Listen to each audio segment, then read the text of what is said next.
কোন পৃথিবীর মানুষে জানে না আল্লাহ এখানে কোন লাইনে জমিন খানো মৃত্যু দিতে হয়, কিন্তু রব্বুল আলামিন এই আয়াত কথা হইয়া 2 নম্বর অপশনে বলেন ওয়া ইন্নামা তুওয়াফাউনা উজুরাকুম ইয়াউমাল কিয়ামাহ। কিয়ামতের ময়দানে আপনি হাজিরি দিবা, আমি জামিল হুসাইন হাজিরি দিব, মুরব্বি সাহেব হাজিরি দিবা, মুফতি সাহেব হাজিরি দিবা রে ভাই। এমন কি দুনিয়া সৃষ্টি হওয়া তাকি লইয়া বাবা আদম আলাইহিস সালাতু ওয়াস সালাম তাকি লইয়া কিয়ামতের আগ পর্যন্ত আলেওয়ালা মানব জাতি হলে আল্লাহর আদালতের সামনে হাজিরি দিবা। সুবহানাল্লাহ।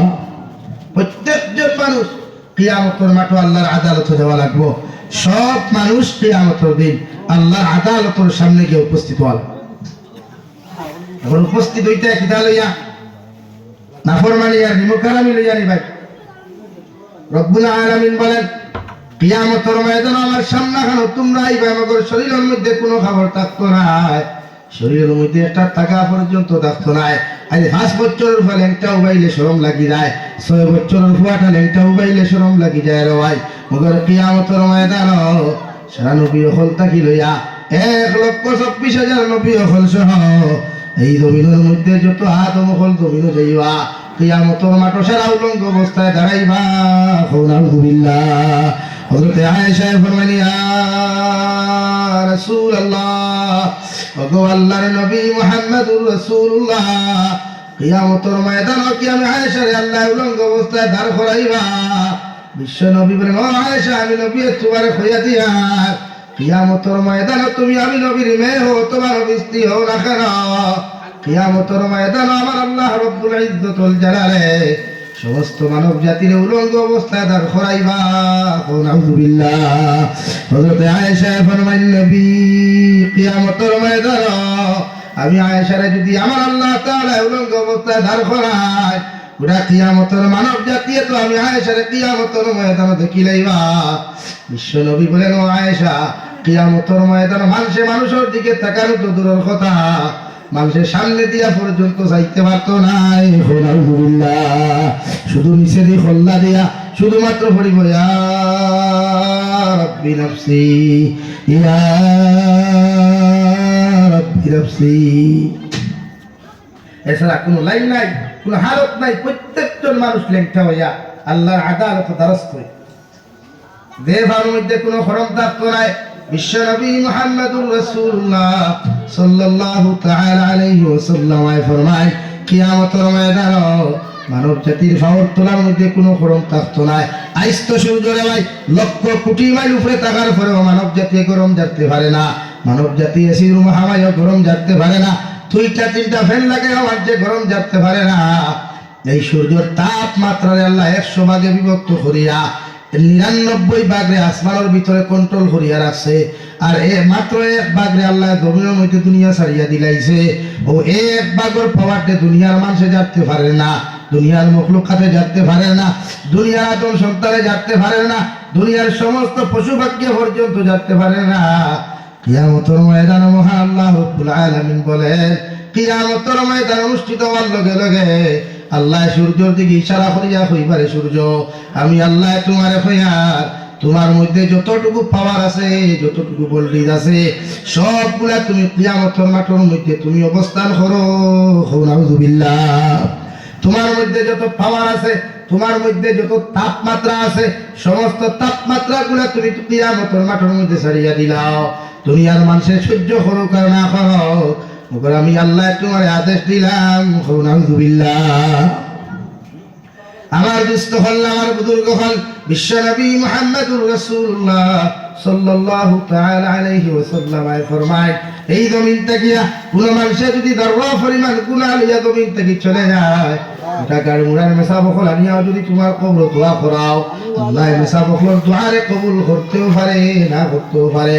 মগর তোমার মতো মানুষে দররা পরিমাণ গুনাহ নেওয়ার কারণে আল্লাহ তোমার মতো মানুষের খাল কিয়ামতের ময়দানে আল্লাহ জাহান্নামে দেব।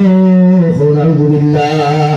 আর যদি কোনো মানুষে এই জমিনের মধ্যে যদি সরিষার দানা পরিমাণে ইমান লইয়া চলে যায়, কোন মুসলমানটাই যদি সরিষার বেশি পরিমাণ ইমান পাওয়া যায় না ভাই, বিশ্বনবী মুহাম্মদুর রাসূলুল্লাহ সাল্লাল্লাহু তাআলা আলাইহি ওয়াসাল্লাম ফরমায় দুনিয়া তাকে 7 গুণ বড় আল্লাহ জান্নাত দিব। সুবহানাল্লাহ।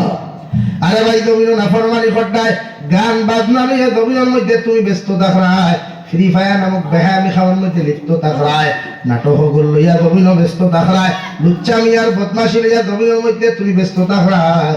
একটা বার্তা কি তুমি চিন্তা করো না, যখন হেডফোন লাগাইয়া জমিনের মধ্যে তোমার মতো মানুষের গুণা করো, হেডফোন লাগাইয়া যখন অবৈধ কথাগুলা শুনো, হেডফোন লাগাইয়া যখন জমিনের মধ্যে গান বাজনাগুলা তুমি শুনো, একটা বার্তা কি তোমার দিলের মধ্যে ডর ভয় হয় না? কারণ ও হালত যদি মালাকুল মউত আমার জাফট মারো, দুনিয়ার সারা মেসা বকল দোলা করিয়া যদি কবর দ্বারস্থ করা রে ভাই, আল্লাহ তোমার মতো মানুষের মাফ দিত নাই। আলহামদুলিল্লাহ। যদি কোনো মুসলমান সুদ খাইয়া মারা যায়, কোনো মুসলমানের হক গুলা জমিন মারিয়া খাইয়া মারা যায়, দুনিয়ার সারা আল্লাহ গুনাহ মাফ করিয়া দিলে রে ভাই, মগর মানুষের হকের গুনারে আল্লাহ মাফ দিত নাই। আলহামদুলিল্লাহ। আর যদি কোনো মানুষের সুদ খাইয়া মারা যায়, বিশ্বনবী মুহাম্মদুর রাসূলুল্লাহ সাল্লাল্লাহু তাআলা আলাইহি ওয়াসাল্লাম ফরমায়, প্রত্যেকজন সুদখোর মানুষের কিয়ামতের ময়দানে আল্লাহ রক্তের দরিয়ার মধ্যে নিক্ষেপ করবা। আউযুবিল্লাহ। আশরাফ আলী থানভী রাহমাতুল্লাহি তাআলা আলাইহি বেহেশতি দেউরের মধ্যে একটা কিয়ামতের ময়দানে যতজন সুদখোর হল থাকবা, যতজন মদখোর হল থাকবা রে ভাই, প্রত্যেকজন সুদখোর হলরে কিয়ামতের ময়দান আল্লাহ রক্তের দরিয়ার মধ্যে নিক্ষেপ করবা।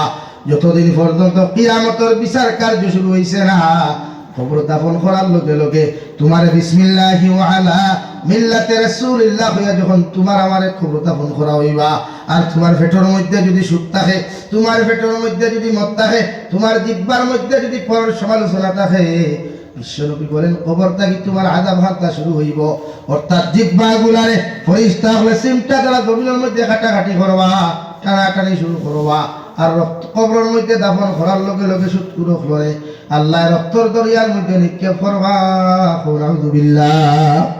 আর যত মানুষের হক খাইবায়, মানুষের সতীত্ব ইজ্জত গুলা জমিনের মধ্যে নষ্ট করবায়, আপনি যদি মানুষের হক আর সতীত্ব গুলা নষ্ট করিয়া যাও, খানায় কাবার খিলাফ ধরিয়াও লাব্বাইক আল্লাহুম্মা লাব্বাইক হইয়া যদি তুমি খান্নাকাটি করো, হজরে আসওয়াদর দ্বারখানা বইয়া যদি আজ্ঞা করি হজরে আসওয়াদর ফাতনের মধ্যে চুমা খাও, আল্লাহ দুনিয়ার সারা গুনারে তোমার আমার মাফ করিয়া দিলেও মগর মানুষের হকর গুনারে আল্লাহ মাফ দিত নাই। আলহামদুলিল্লাহ। যত মানুষে এতিমের হক মারিয়া খারায়, ভাইয়ে বোনের হক মারিয়া খারায়, বইনে ভাইয়ের হক মারিয়া খারায়, জমিন চাষা বাত্তি দেয় তোর হক গুলা জমিন মারিয়া খারায় রে ভাই, তোমারে আল্লাহ ক্ষমতা দেওয়ার কারণে, তোমারে আল্লাহ শক্তি দেওয়ার কারণে, ওগো আল্লাহর নবী কিয়ামতের ময়দান উম্মতের পার পরিমাণ আমল থাকার পরেও আল্লাহ কোন কারণে কিয়ামতের ময়দান উম্মতের জান্নাত দিতে নাই। বিশ্বনবী বলেন যত মানুষের সতীত্ব ইজ্জত লিয়া টানাটুনি বসলায়, যত মানুষের হক গুলা জমিন মারিয়া খাইসলায়, যত মানুষের হক জমিনের মধ্যে নষ্ট বসলায়, কিয়ামতের ময়দান আল্লাহ সব গুনাহ মাফ করিয়া দিলেও মগর মানুষের হক আর সতীত্ব নষ্ট করার কারণে আল্লাহ কিয়ামতের দিন জান্নাত দিত নাই। আলহামদুলিল্লাহ। আল্লাহ গিয়া ফরর হক বুঝক হওয়া, ফরর ইজ্জত আর সতীত্ব সম্মান কবিনা বুঝক হওয়া, যুব সমাজ হলে নারী জাতির লগে অবৈধ সম্পর্ক করিয়া কোনো বলিত্বর সতীত্ব ইজ্জত লিয়া টানাটানি করিয়া না, মা বলিত্ব কোনো বাইয়ের লগে সম্পর্ক করিয়া বাইর সম্পদ আর টেকারে আত্মসাৎ করিয়া বাইর হক জমিন নষ্ট করিও না। আল্লাহ কি কসম, যত নামাজ পড়কুয়া, যত রোজা পড়কুয়া, যত সদাকাত দেখুয়া, মগর হে মাফ না করিয়া দিলে পৃথিবীর কোনো বেটা নাই তোমার মাফ করিয়া দিত। হোক সুবহানাল্লাহ, নুরে হোক সুবহানাল্লাহ। এলাকি আল্লাহ সব মাফ দে, কিন্তু বন্দার হক করবে আপনি আল্লাহ বই যায়, আল্লাহ স্তব্ধ হয়ে যায় যে বন্দার হক বন্দা ছাড়া আমি হে ছাড়াই তো ভাই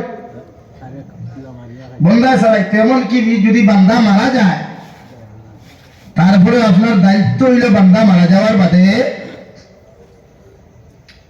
আপনি তার কবর দ্বারকিয়া কমসে কম দিয়ারত হতা ডেইলি 1040 দিন দিয়ারত হতা। কয়দিন ভাই? 1040 দিন দিয়ারত হইয়া মাফসাব কবরে, ভাই তোর হক আমার টাইম দেওয়া, আমি তোর ওলা কষ্ট দিলাইছি রেবা, তুই না আমার মাফ দে রেবা। ওখান থেকে যদি কোনো উৎসাবি গুণা মারিলায় তা তো মাফ পাইলিস। মাত বুঝা গেছেন? আমি একদিন এক ওয়াজ কইছিলাম, যে যদি কোনো মানুষে জমিন গুণা করে বা খেরোর হক মারিয়া জমিনও খায় বা খেরোর সতীত্ব ইজ্জত জমিনে নষ্ট করে তার কাছে গিয়ে মাফ চাইও। আর যদি হে মাফ দেন আপনি প্রয়োজনে তার ভাব ধরা লাগে তে ভাব ধরিয়া মাফ চাইতে বেটাই আমার ফোন করিয়া বলি এখন ভাব ধরা লাগবে আমরা তো ধরা লাগবো হে মাফ দেন তো ধরতে পারি ভাই না তুই না খেলে এখন ইনো দুনিয়া ভাব ধরলে কি ইজ্জত এই বুঝিনি না মগর কিয়ামতের দিন তো ছুটা লাগবে। এর লাগে আমি ওখান হিসাবে কইছি একটা যদি স্লাইটলি হয় মাফ দিলা আর ইলা